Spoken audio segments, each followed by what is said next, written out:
वालेकुम, आप देख रहे हैं 5 न्यूज़ और मैं हूं मोहम्मद हसनैन खान। बुलेटिन का आगाज़ करेंगे तो मुजाहिद नहीं कातिल हो, मुजरिम हो, बंदूक मुसलमान आलम दीन के ख़िलाफ़ कैसे इस्तेमाल हो सकती है? मुसलमान की ज़िंदगी से खेलना, क्या इसको हम जिहाद कहेंगे?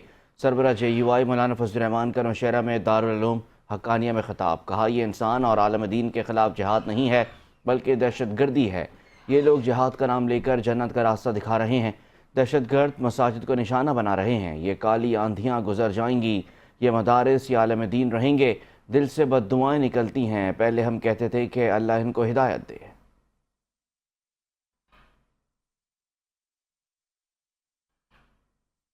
अमीर रह गया है कि जिसके दरवाजे पर कोई दस्तक दी जाए कि कर क्या रहे। अजीब बात है, हज़रत शेख मौलाना हसन जान को शहीद किया जाए। मैं अपने शेख और अपने उस्ताद को शहीद भी कहूंगा और उसके कातिल को मुजाहिद भी कहूंगा। ये काली आंधियां हैं, आती हैं गुजर जाएंगे इंशाअल्लाह, लेकिन ये मदारिस रहेंगे, ये उलमा रहेंगे, इनका आवाज वो सरबुलंद रहेगा इंशाअल्लाह।